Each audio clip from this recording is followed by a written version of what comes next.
If you don't connect the dots, you can't see the picture. And once you start asking questions, it takes you outside of the world we call human, where you start to see where all this control is actually ultimately coming from.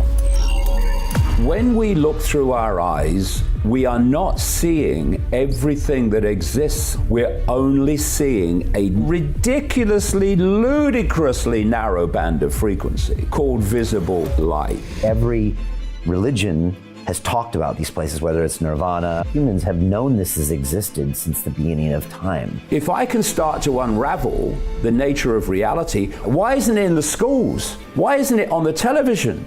It's because they don't want us to know, because it will open our minds, open our consciousness, and we'll start to see the true scale of the conspiracy to enslave our perceptions. What we're living is an induced dream. When the penny drops that this is a dream, and you know it's a dream, you can start living it as a dream. You stop getting pulled into the fears fed to us to hold our perceptions in a state of enslavement. When you reassess your self-identity, changing from body labels to I am all that is, has been, and ever can be. When you become conscious beyond the simulation, you look around, you go, I can see it now. Why couldn't I see it before? Because that was controlling you before. And what do we call that? Awakening. Jesus, David, just when I thought there wasn't more you could teach us, you just open up like a whole nother bottom of the iceberg. To know is to know you know nothing. And that is, whatever we know, there's always more to know.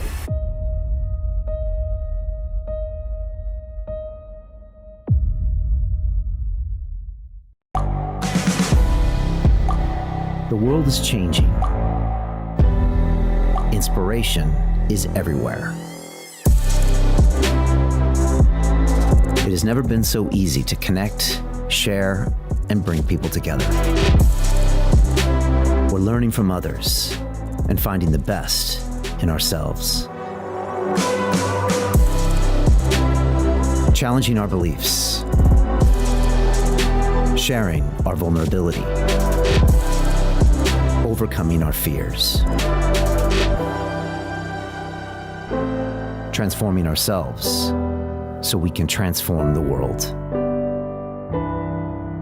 How far can we go? This is London Real. I am Brian Rose. My guest today is...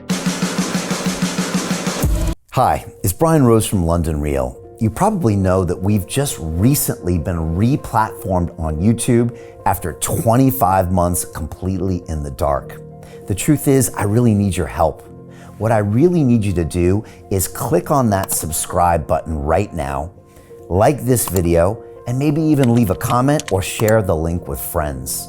We're really fighting against an algorithm that's tried to keep us quiet for so long, and the more subscribers we have, the more people watch our content, the better guests we can bring you, the better content, and we can continue transforming lives.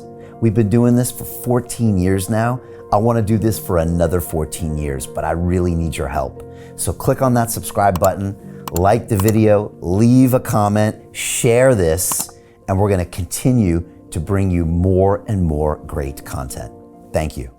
This is London Real. I am Brian Rose. My guest today is David Icke, the English author, broadcaster, and public speaker. For the past 34 years, you have been known as a professional conspiracy researcher, making it your mission to expose who and what is really controlling the world. Your research into prominent political figures, influential family bloodlines, global events, and the pandemic has received widespread criticism from the mainstream media. However, you have fostered a legion of fans who have grown tired of the government cover-ups, big tech censorship, and the global manipulation efforts that have become an increasing presence in our everyday lives. You have recently been banned from Australia and 27 countries in Europe after your appeal was thrown out by a Dutch court last week for, quote, posing a threat to public order. Exactly 1 month ago, London Real was completely deplatformed from YouTube, removing 12 years of work, 14,000 videos, over 1,000 interviews, 500 million views, and 2.3 million of our subscribers. You believe that we've reached a critical juncture for the future of humanity, where the fight to control the minds of the people has escalated through censorship and access to information. This will ultimately lead to a global dystopia unless we all unite and stand up against the tyranny that is threatening our freedom. Your latest book, The Dream, takes readers deeper down the rabbit hole than ever before as you reveal the true nature of our reality and explore the origins of human control. Back in 2020, you and I conducted an epic series of 5 record-breaking long-form live broadcasts, which fundamentally changed the world, allowing hundreds of millions of people access to an alternative narrative that was crucial in understanding the complicated and challenging times we faced. As I've said before, I don't agree with everything you say, but I will defend to the death your right to say it. David, welcome back to London Real. Thank you, Brian. It's nice to be back. New building, same studio. Lovely. It's great to have you here. I just want to start by reminding everyone that we are streaming live on our Digital Freedom platform, which is a censorship-free, independent broadcasting system built in 2020 that is of the people, by the people, for the people, and available exclusively on our website at freedomplatform.tv. I want to ask everyone watching now to please share the link via the sidebar to any and all of your social media channels, Telegram chats, or email lists. Let me repeat that. Can everyone watching please share this link now via the sidebar to any and all of your channels? This is important. Simply ask your friends and family to give us 15 minutes, and then they can decide. During our 5 conversations in 2020, nearly 75% of our viewers came from sharing this episode link peer-to-peer. So if everyone can please share this now to all of your contacts and platforms.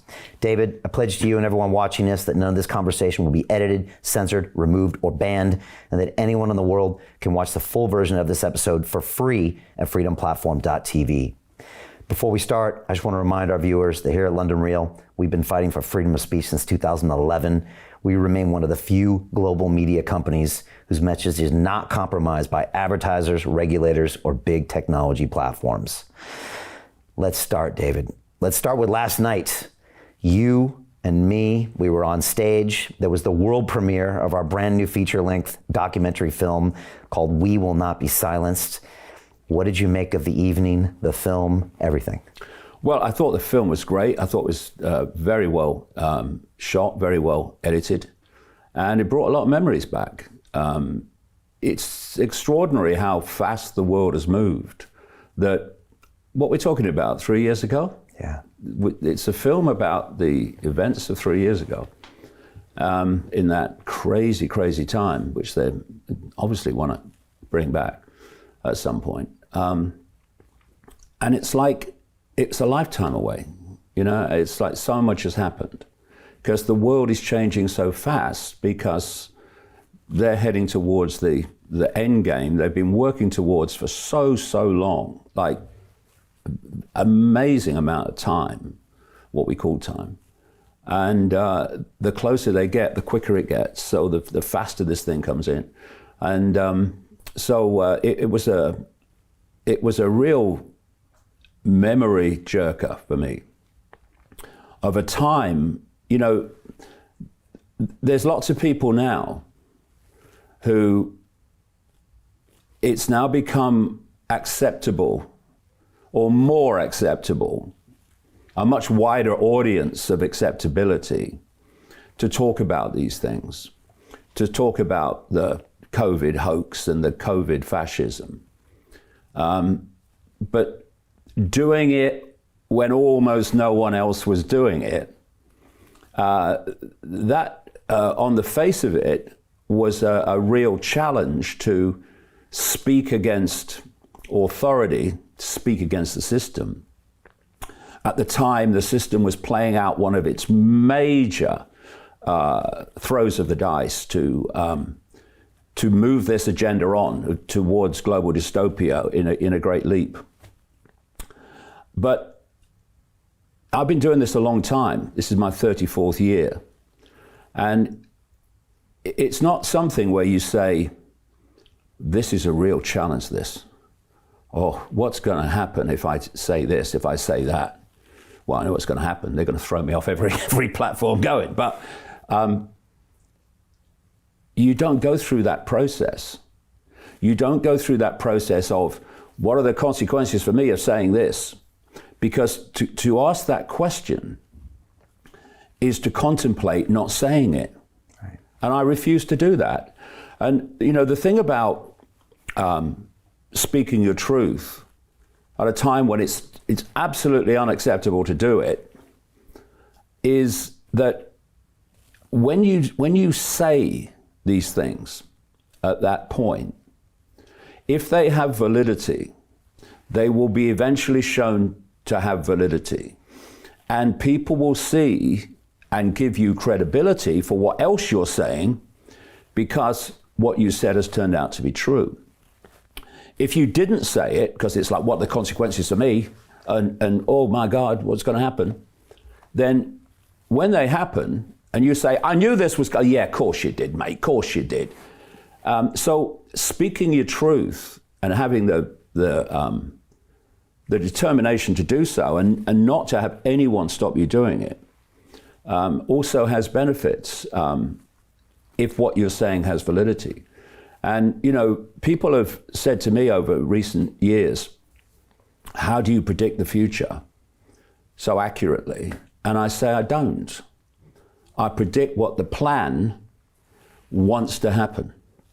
My focus, my ambition, if you like, is not to be proved right. It's to stop it happening. And since the COVID era, while it was a very challenging time, and it did put a lot of people even more to sleep, a stunning number of people have started to awaken, because no one's awake. None of us are awake. We're awakening from the coma. Stunning numbers of people have started to get it at some level, what's happening in the world and how the world's not like they thought it was.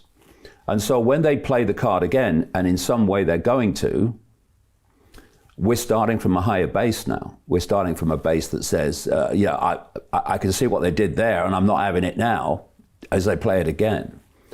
And, you know, when I look back to when I started on this journey in 1990, and I look at the interest in this information, zilch, by the way, there was no alternative media when I started out, it didn't exist. And now I see the interest in it.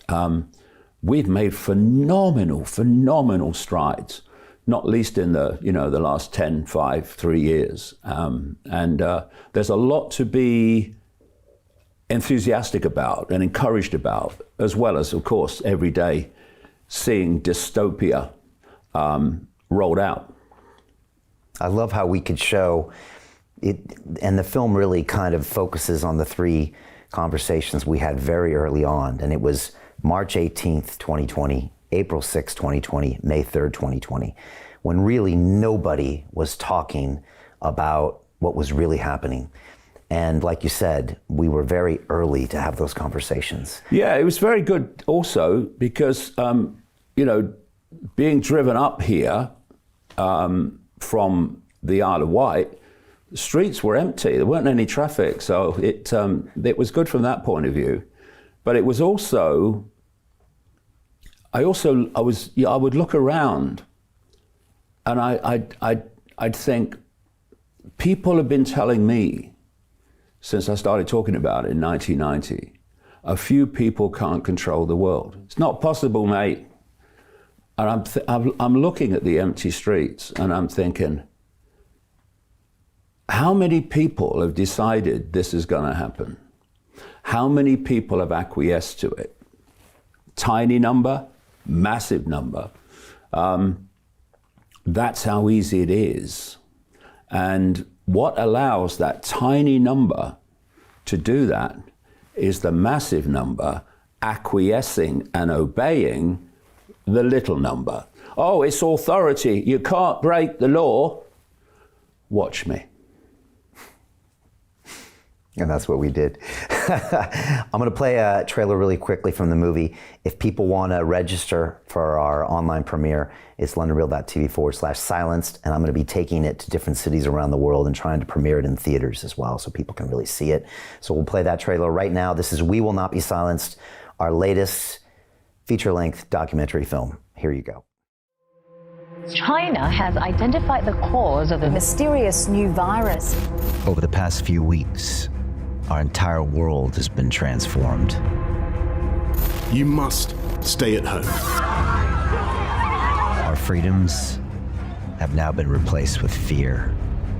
We need all the protection that we can get. Now governments dictate what is allowed to be said. But today we will not be silenced, and 1 million people will be watching. I prepared my whole life for a moment like this, but nothing would prepare for what happened next. This is London Real. I am Brian Rose. My guest today is David Icke. What happened after that broadcast, Brian? London Real had an interview with David Icke, was removed from YouTube. If you take that guy off, you just make him bigger. What the hell just happened? Have you ever lost the only thing that makes you feel alive? You are only one piece of content away from termination. This is the story about how we got censored. There is no COVID-19. How we put everything on the line for what we believed in. They picked the wrong guy to fight with. How we were betrayed. Fuck the BBC. How we fought back. We are freedom, and we'll accept nothing less. And expose the truth. Who benefits? He who most benefits from a crime is the one most likely to have committed it. Who is telling me what I can and can't say? So it will never happen again. I want to be with Brian Rose and David Icke. That is the future, and that will never be defeated.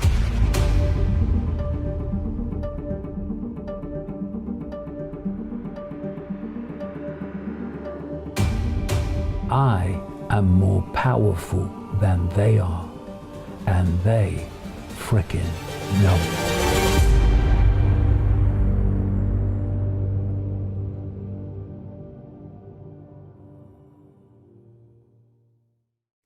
And so there's a little bit of a sneak peek of the film. The reception last night was intense. It was a sold-out theater, and it felt like a variety show in there. People were laughing and crying and hooting and hollering. Yeah, it was great. And you know, one of the great joys of my life is to be among awakening people, because they're different.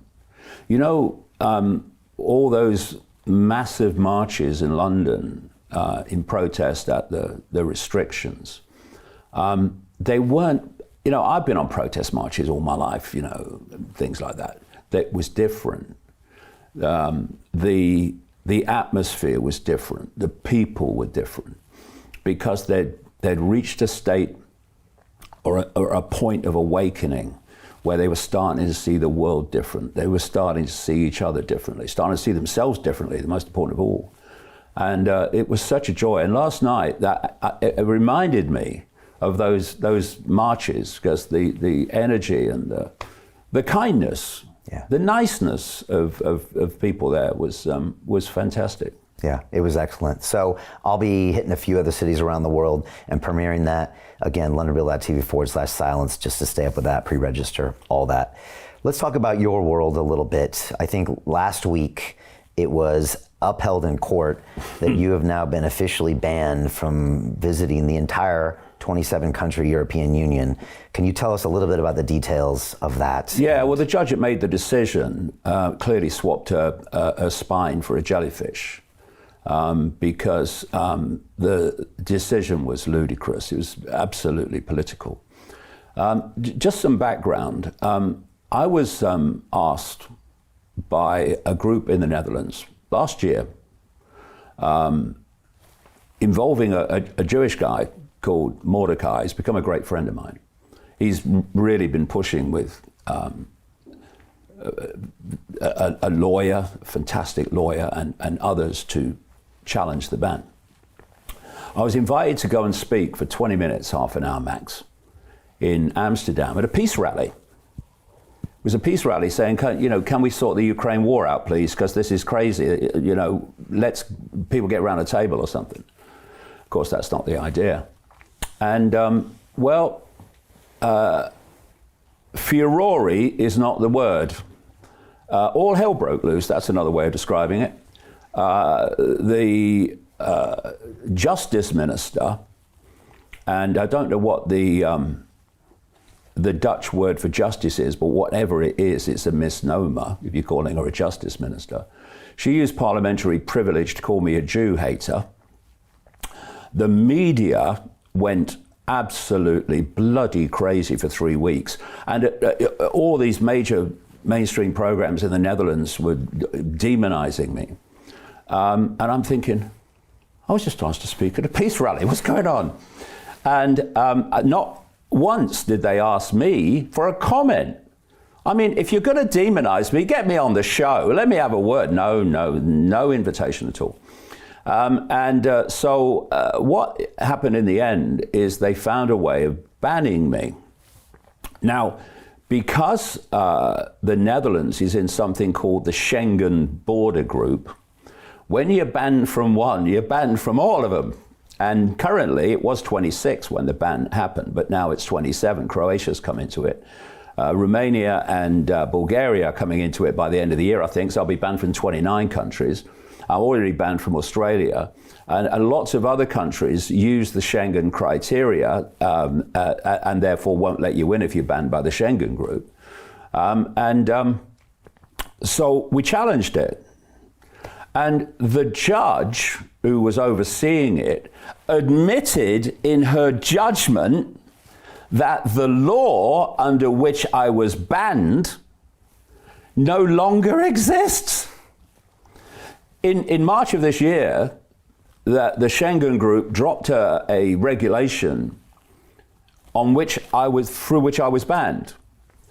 And the judge said, I'm going to give my judgment on the 31st of July. Just before that, I'm knocking it on 10 weeks. And at that point, I thought, okay, here we go.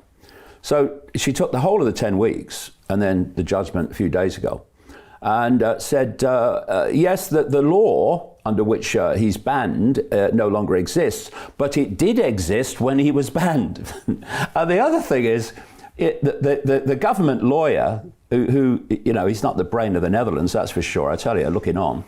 And he said in the court hearing that if I don't change my views, because the ban's for 2 years, if I don't change my views at the end of the 2 years, and of course I'm not bloody going to, then the ban could be indefinite, right? Talking of the film, the documentary, it covers a period where, as a result of our conversation and me in the second interview calling out the whole COVID hoax massively on every level, in April 2020, I was banned from YouTube, banned from Facebook, banned from all of them, Spotify, all of them. Ofcom told the broadcast media in Britain that they couldn't have me on. Well, I've never appeared in the mainstream media in Britain since then. Banned from Australia, like I say. And I have to say, I've watched events of the last 2 weeks with a little shake of the head. I'm talking about Russell Brand, and, it's like he's been demonetized from YouTube. It's outrageous.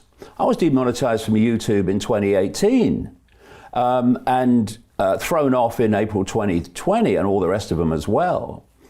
And banned from now 27 European countries, banned from Australia, banned from a lot of other countries if I try to get in. And that's, the what I call the mainstream alternative media, and the kind of big names that have, emerged, a lot of them since COVID, so-called big names, they're like outraged. Oh, it's a good free speech. Well, look, YouTube should not have done it. Of course, it's outrageous, but let's have a bit of perspective here. And I've got increasingly concerned as the COVID era has unfolded that the alternative media is being hijacked by what I call hear and no further people. And this doesn't mean that they're doing it knowingly, but there's a barricade I can see. I talk about it in one chapter of The Dream. There's a barricade being built around the alternative media, and it has certain names in it, And it's very 5 sense focused. So they're looking in at the 5 sense world, and that's the alternative. So you've got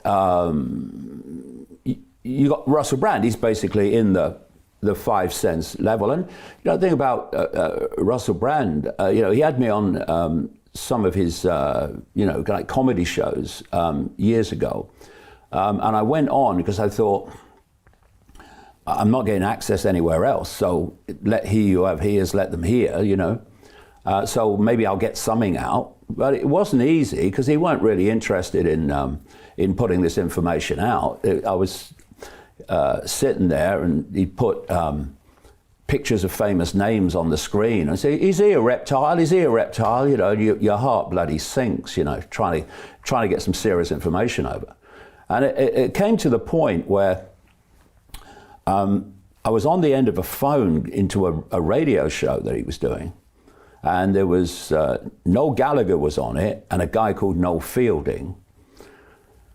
And it got so ridiculous. I wasn't on for long. I was meant to be on for longer, because it was like, am I a reptile? Am I a reptile? And I actually lost it a little bit, to be honest.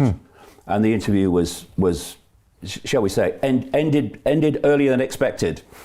And I made the decision at that point that I would not do anything with Russell Brand again. I would not go on any show of his again, because it was a waste of time trying to get serious information across. And so I was quite surprised that he suddenly, after the COVID era hit, all that was happening, that he suddenly became a quote conspiracy guru. And the point is that all the allegations against him, I'm not even going to go there, because I don't know. I mean, nobody, who knows, right? Only the people involved know, and the police sort it out if the police are going to sort it out or whatever. That's not any area that I'm going to go into, because I don't know. And people in the alternative media, in this barricade brigade, who have jumped to say, oh, their allegations are false. Well, you don't know that. With the alternative media, we deal with evidence, don't we? I mean, don't having a go at the mainstream media, should do, saying, oh, you just repeat the narrative. Well, hold on a minute. We're not going to do the same, are we? Let's let the evidence roll out before we start making judgments. My point on all this is not that will take care of itself. It's this barricade of here and no further. And also the point that what Russell is putting out is to people like me, it's old hat, right? It's in the sense that other people have researched it, and it's very kind of very mild compared with what there is to say. And it's something that I've been looking at now for a couple of years or so, where you've got this, it's almost takeover of the alternative arena of 5 sense, what I call here and no further people. So you have got Tucker Carlson. Tucker Carlson I've got enormous respect for, because all these kind of, the Tucker Carlsons and these other barricade people, as I'll call them, we'll come to some of them in a sec. I'm not saying they haven't got a contribution to make. I'm open to, and delighted when anyone's putting this stuff out. The point is, if you don't connect the dots, you can't see the picture. And all these different people have a dot, but they don't have the picture. And this is all part of this barricade. And so you look at Tucker Carlson, and when he was on Fox, the first thing I used to watch every morning was the Tucker Carlson show from the previous night, because he was taking the perspective of politics, etc., to a not the expanded level, but a much more expanded level. And that was good on him, and what he's doing now, good. But it's still 5 sense centric, and it's still looking in on the 5 sense world. and talking about the political system and the systems of authority within the world of the scene.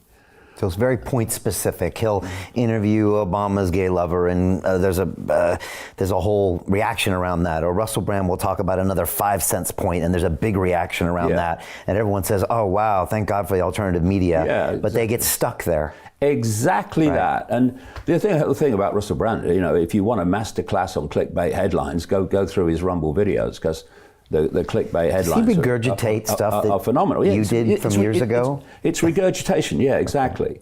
And then you look at Andrew Tate.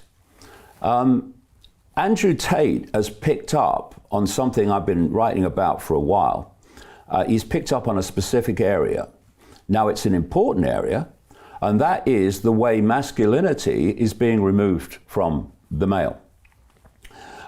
The point being, though, that when masculinity, toxic masculinity and all that started, I said they're going to come for the women next. And they've started to come for the women.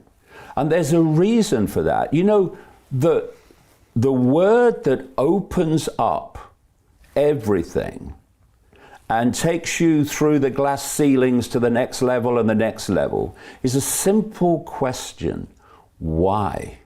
Okay, they're targeting the male and they want to delete masculinity. They want to delete that. I'm not having it. Okay, question: why? And then they start coming for the women. Why? What's the connection? Because there is a connection. Maybe we can get into it as we go along tonight. And so Andrew Tate has picked up this area of taking masculinity from the male. This is why sperm counts are dropping. This is why testosterone levels are dropping all across the world. This is systematic. So that's good that he's focusing on that. But if you at the same time equate masculinity with having a bloody Bugatti or having lots of money and, you know, being macho man, well, you know, for me, that takes it across the balance point to another imbalance point. And, you know, I was laughing the other day. I caught a video by Andrew Tate in which he said basically that he's been predicting the future. He said, I was talking about the Matrix 2 years ago, he said, right? What? I was talking about it 30 years ago, and you don't know what the Matrix is, mate. These are just words. Oh, it's the Matrix. So what is that? I hope we can get into it, because I talk about that in the dream. What is this Matrix? What form does it take? Why does it exist? And so what you're looking at is people, and they become the big names, you know, and they get massive numbers and followings. And canceled, and Andrew is potentially going to prison for 10 years. Yeah, but you look at it and you see dots. You don't see dots connected. So another one, and all these people have come out in support of Russell Brand, and that's okay, that's their choice. But it's a bit early to start making judgments, like I say, on things that we know nothing about, because we don't. Another one is Ben Shapiro of the Daily Wire.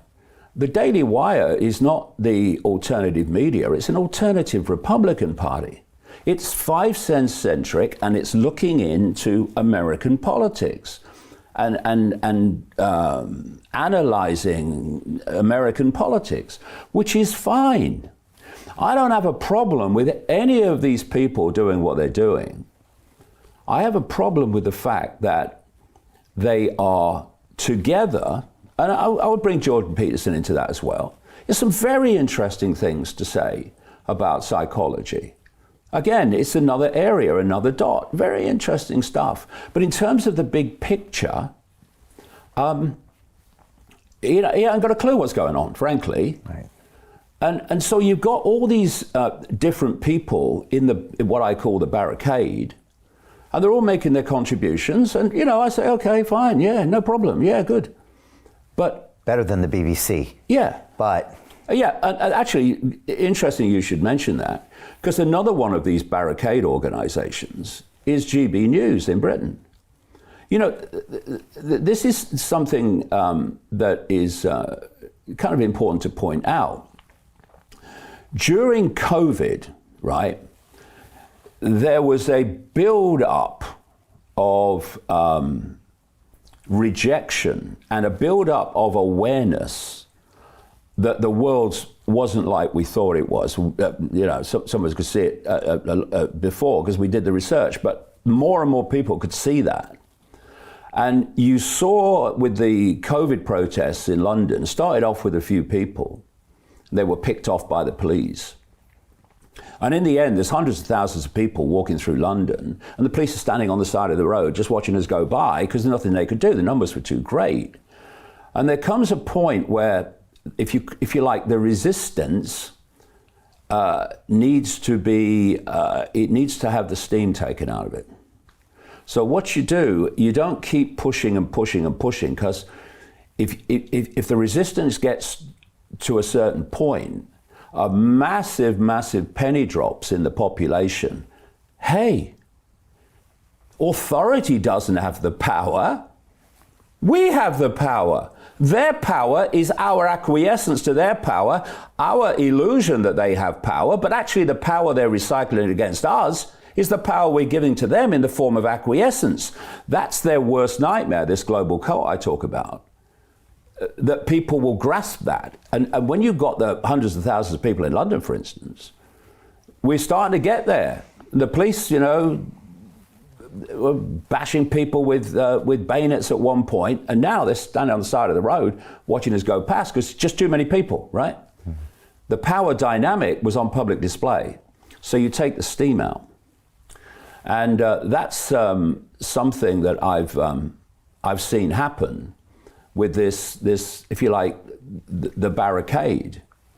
It's like we can't get everyone to believe what we want them to believe. So what we'll do is we'll give them people and organizations, and I include GB News in this, if not consciously, then by what it does. We'll give them a bit of an alternative to keep them happy. Okay, this is alternative. And people in this, what I call mainstream alternative, the barricade, they will say some interesting things. They will say some things that people will go, yeah, I agree with that. Well, it's nice that someone's saying it, right? But only to a certain point. So if you look at GB News, I mean, current events is there to be seen. They just threw Lawrence Fox off for making his kind of comments about that female, and then they threw off Dan Wooten, and then another guy, Calvin, someone off there. Well, there was the first one was Mark Stein, who was thrown off because he got too close to the truth on climate change. You know, he's done a heck of a lot of research on climate change. He knew what he was talking about. And he was getting too close to the truth. He was saying too much. Ofcom wasn't happy. Well, that's confirmation you're on the right track when Ofcom's not bloody happy. Started by Tony Blair, by the way. That's how bad it is. And they manipulated him out. If you go so far, and it's not very far into the alternative, GB News, but it's better than the BBC. And then, if anyone goes too far, they're out. So it's a fake alternative, really. Right. I mean, when you've got Conservative members of Parliament as presenters of GB News, it ain't alternative, but it can appear so to some people. And of course, it's nice that certain questions are asked that aren't asked by the mainstream. But this is what I mean, Brian. This is why it's so important. Here and no further. And so what I'm doing in the last two books, The Trap and the Dream, is my question all the time has been, why? And why is this happening? And okay, we can see the Klaus Schwab, Bill Gates level of this, the World Economic Forum and all this stuff. But what's that part of? What is controlling that? And when we get there, what is controlling that? And when you go through that process, you realize that the Klaus Schwab, Bill Gates level of this is minute compared with the full scale of actually what we're part of. And if we don't understand that, if we don't grasp the true scale and the true nature of human control, which is all founded on perceptual control, then we'll be poking around in the symptoms. Klaus Schwab, Bill Gates, Anthony Fauci, and all this stuff. Trudeau, all the rest of them. We're poking around in that, but we won't see, A, what that is just a small part of, and B, how we can bring this house of cards down, because that's all it is. And you know, the film was about censorship and being silenced. And the foundation reason for censorship is control of perception. Because if you can control perception, you've got behavior. We behave as we do because we perceive as we do. People meekly went under house arrest in the COVID period because they believed what authority told them, that there was a deadly virus and they had to stay at home to protect themselves, protect other people. And then they were lined up having the jab, the fake jab, the so-called vaccine that's not a vaccine under any previous criteria or definition of a vaccine, the synthetic material being put in the body, and there's a reason for that, which is much bigger than most people grasp. But they did that because they thought, because authority told them, their perception was the jab will protect me from the deadly virus. And other people who really didn't want the jab said, well, I've got to have it because I'll lose my job if I don't, right? And so you had the perception of a deadly virus, and what followed was the behavior as a result of that of fantastic numbers of people to do what authority told them. And then you had the few at the start, much more now, who looked at it and thought it's a scam. And I'm not having anything to do with it. I'm not playing the game with a scam. Their perception of COVID was different. So what else was different? Their behavior. You know, I mean, they said, oh, you can't go out for more than an hour a day. I thought, bloody watch me. You can't do this, you can't do, watch me.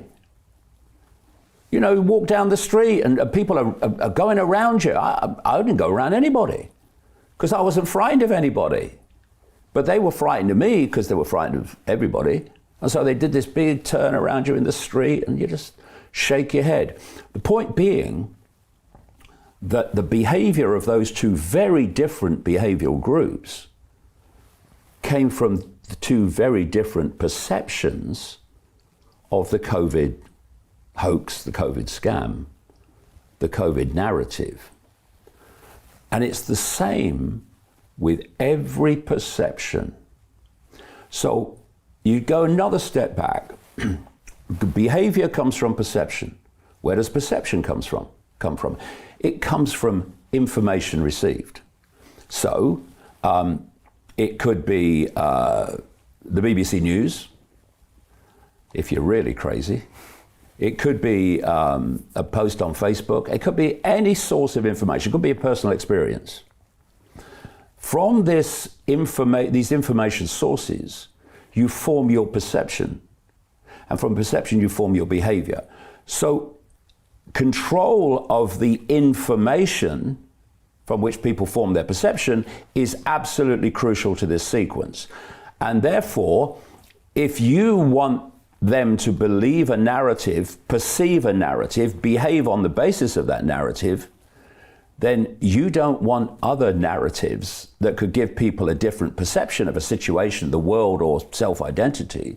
You don't want that circulating. And that's the foundation of censorship, and that's why it's getting fiercer and fiercer and fiercer, to the point where, as I predicted a long time ago in the books, what they want is a point where no one will ever see or hear anything that isn't authority approved. And we're, of course, moving towards that. Is the online safety bill a step towards that?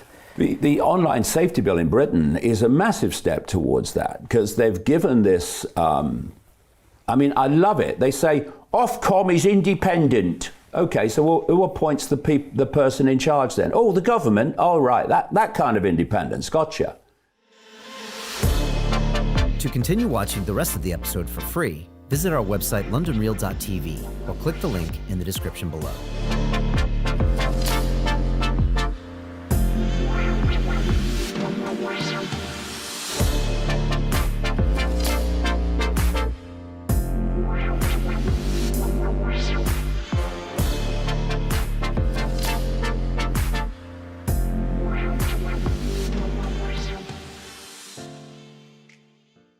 Hey, it's Brian Rose, founder of the DeFi Academy. I've told you my 4-week crypto bootcamp is amazing, but don't take my word for it. This is what my students are saying. The DeFi Academy was an amazing experience for me. It took me totally out of my comfort zone. In this course, I was challenged, I was held accountable, and pushed to do things that honestly weren't always easy. It's been phenomenal, and I can't believe we're already up on our 4 weeks. It has flown by. Going through this DeFi accelerator by far was one of the best courses I've taken. You do this course, you really get into the nitty-gritty of the activities that will make you comfortable with decentralized finance.